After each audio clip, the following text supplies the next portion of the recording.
barbershop conversation, guys. Feel free, hit the subscribe button. Just got up from my first nap. And I left my phone in the Uber. So my Uber should be coming pretty soon. I got like 30 phone calls that I need to make. And I know some of you guys are going to watch this video like, why that nigga ain't called me yet? That's why. So don't forget, September 28th, save the date. We're going to have something special for Errol, Spence, Sean Porter. The morning of.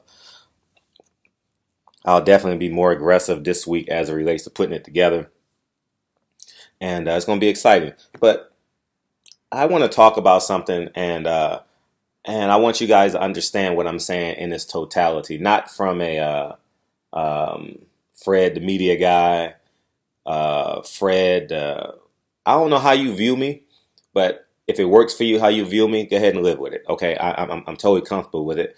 But I sat back and I watched Errol. I purposely sat back last night and I watched Errol Spence. I just wanted to watch him. And my camera was rolling, obviously. You had Terrence Crawford in front of him, 4 chairs over. So they're probably about, let's see, 1 foot. They're probably 5 feet away from each other. Yeah, probably 4 to 5 feet away from each other, right? And I wanted to watch how they interact with the fans. And you saw my camera rolling. I'm not sure if I did a great job catching it. But I just had the camera rolling because maybe they would cross paths with one another, right? And if they did, that's something that diehard fans definitely want to see. Errol Spence and Terrence Crawford interaction, right? Shout out to Ellie for capturing that down in Oklahoma City last year. And I sat back and Terrence Crawford went off and did his thing, but I was really, really keen. I'll talk about Terrence Crawford in a separate video, but I was really, really keying in on Errol Spence, and I just wanted to sit back and watch. And he turns around, and I'm to my right. Errol Spence probably doesn't even see me. I'm like literally in the cut, right? Literally in the cut. I'm like 4 rows past him in the open aisleway between the ringside chairs and the 100 section, I believe, right? Or the second row of ringside. That's what it was. And I sat back and I watched him, and he probably took about 100 pictures. But I watched how he engaged with his fans, right? And there was one instance, right? I saw Rob Brandt next to me, but I didn't want him. I believe that was Rob Brandt, if I'm not mistaken. I believe that was him, right? I saw Errol jump over a level of chairs, and Rob Brandt jumped over a level of chairs, and they engaged and they said what's up, and then I watched Errol Spence leave, and I was just sitting there watching, and then he walked by me and I asked him a question about Terrence Crawford, whatever the case may be, but I just wanted to sit back and watch him, how he engaged with his fans, right? And I was just overwhelmingly impressed with this kid's character. And I alluded to it in the Bomac interview, but I actually saw it Saturday night. Swear to God. And I was just sitting there like, man, Dallas, Texas, I'm getting goosebumps now. Dal, you know how rare it is to have the best of the best from your city, from your state, from your country, from your street. And I was actually in DeSoto, Texas. I spoke for some young kids down in DeSoto, Texas, right? And I didn't know how big of a name Errol Spence was. I really, really didn't.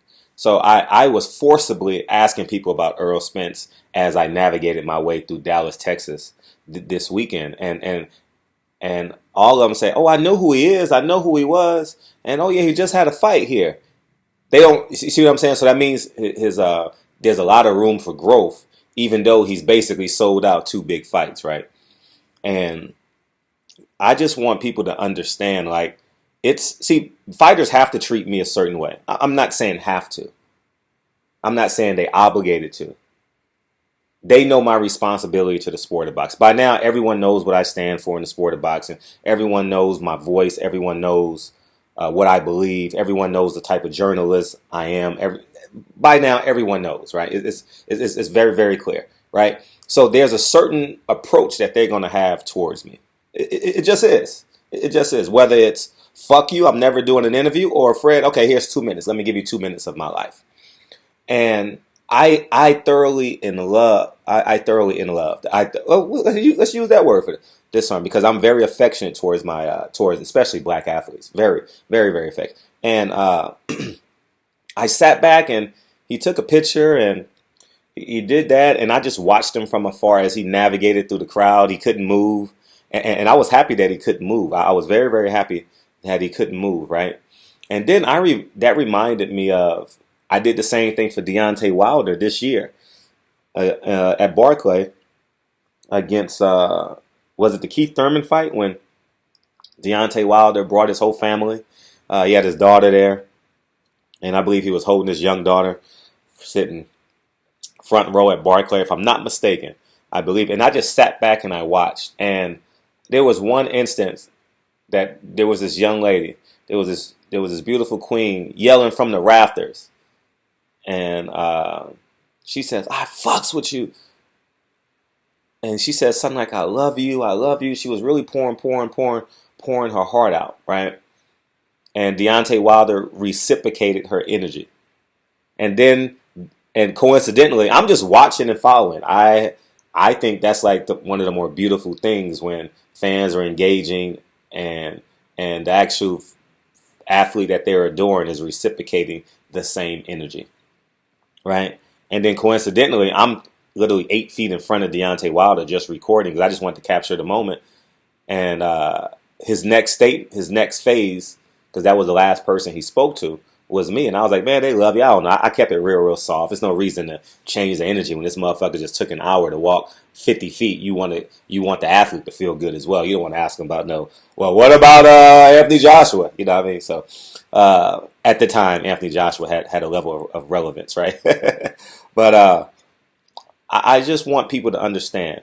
And I know I'm a very quote biased person as it relates to black athletes, and I get it, but Deontay Wilder and Errol Spence are just different.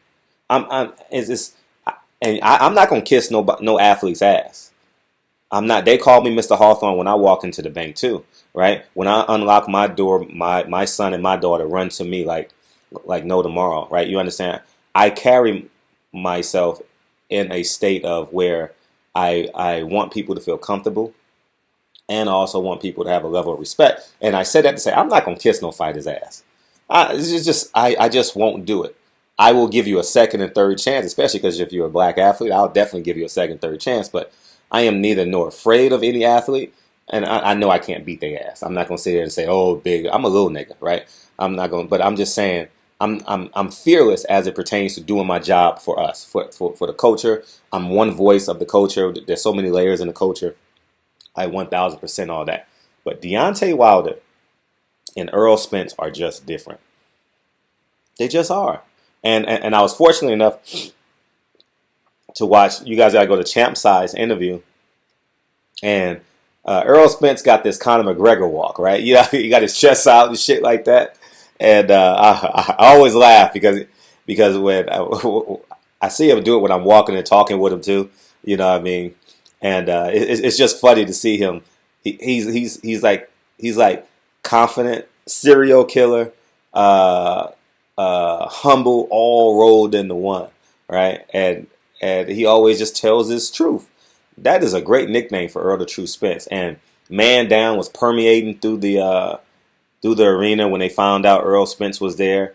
And I've seen this 100 times when Floyd Mayweather has walked into an event. The level of consciousness, the level of the energy rises, right? And I saw Errol Spence sit down 2 seats over and behind. One second. Hey, I'm back. That was actually my Lyft driver. She ended up bringing my phone, man. Shout out to Megan. I wanted to pay her. She says, no, pay it forward. You know what I mean? So I got my phone back. I'm back. As soon as I finish this video, I'll be making my phone calls. I see all the missed phone calls and all the texts. I'll gladly take care of that when I get back after this video. But Have good energy. Stay positive, y'all, through the bullshit. That saved me $50. I was gonna give her $50, and she said, "No, pay it forward." I said, "Jesus Christ!" But she don't know I'm a tipper through the Lyft app because I haven't finalized my ride yet, so I'll do it that way. And but when I was talking about Floyd Mayweather, when Floyd Mayweather walks in, he raises the level of energy. But I saw Eddie Hearn look over his right shoulder about 10 times when he realized Errol Spence was there. And obviously Errol Spence and him gave each other pleasantries and so on and so forth. And you're officially a star when you turn something into an event. Okay, Errol Spence in Dallas turned that Maurice Hooker fight into an event, and shout out for him for having the humility to go, because Errol Spence kind of has an idea of who he is, but to go support a fellow Dallas, Texas. I was about to say Houston, a fellow Dallas, Texas kid. But I'm doing this video more so to let you guys know, because your grandparents will always tell you this. Your great grandparents will tell you this in so many words. I don't know how they will say it to you, but it's always, people always say they're good people, but when people don't owe you anything or obligated to give you something, when you're giving to them, and the fans that cross Errol Spence paths, the fans that cross Deontay Wilder's path in January, about the Keith Thurmans, they're asking for something of Errol Spence and Deontay Wilder, and I wasn't, and so from that perspective, it took Errol Spence probably about 30 minutes to leave the arena. I had my camera on for 5 or 6 minutes of it, but it probably took him about 30 minutes to leave the arena. Deontay Wilder that night probably took like an hour, you know what I mean? And but he had much further to walk too. He was walking from ringside to the back of Barclay, and yesterday was a much smaller arena, so you can have a great understanding. And I'm not sure. I wasn't at the Floyd Mayweather fight with Tank Davis last night, but I do know Floyd walks with 6 bodyguards, and there's a level of I don't want to be bothered as it relates to Floyd Mayweather, just comparative energy, right? And I'm doing this video to remind me that Deontay Wilder and Errol Spence are just different. I mean, just flat out different, man. And I want to encourage you. This video is, you may not have met him last night in Dallas, or you may not have met Deontay Wilder down in Brooklyn for the Keith Thurman fight. You may not have met him, right? But that person that he met is the same energy and respect that they would give you. So a lot of us got to make decisions. I got to make decisions, right? Where am I going to allocate my funds, right? What fight am I going to cover? I do it every month. Every month I'm like, well, I can't go to Minneapolis because Deontay Wilder is fighting. I can't go to Mississippi, although I want to go to those smaller cards in Mississippi and in Minnesota as it relates to PBC, because it'll be very comfortable for me to do long-winded interviews and stuff like that. But I also want to allocate my money and pay respects to the people that respects me, that respects the people that I represent in boxing, right? And those that I witnessed last night were Errol Spence and in January, Deontay Wilder. And I love watching them from afar and how they embrace your spiritual kinetic energy and embrace you in the physical sense, right? It's just, Errol Spence probably had on a $200,000 chain last night and wasn't even, I don't know how much it cost, but that shit had 30,000 diamonds in it though. You know what I'm saying? So I said all that to say, thank you to them. And oh yeah, everybody got to make a decision. I was talking about that, about money. That's what I was leading to. I can't cover every fight. There's a budget that I must stay within in order for me to have a level of, like, like calmness. You know what I mean? Like, oh man, I'm getting in the red here. I'm getting too far in the red, and that's with everything in life. You guys should know me by now, right? I'm very structured as it relates to my finances, uh, um, and you got to make a decision. I got to make a decision. Where am I going to put this extra $100 to? Where am I going to put this extra $200 to? Right? Do I buy that ticket from Dallas to New York? I mean, from Dallas to LA to go watch Errol Spence fight Sean Porter in the Staples Center? Do I, let's hypothetically say, Deontay Wilder is fighting here November 9th. So they say, right? November 9th. Do I save that $200 ticket, $200 to get the plane ticket from Alabama to LA to go watch Deontay Wilder? Or do I put it towards something that will make me happy right now? Do I take my son to the movies? That's $100, right? Do I take my wife out for a steak dinner? That's $200, right? We all got to make these conscious decisions. And I'm here to tell you that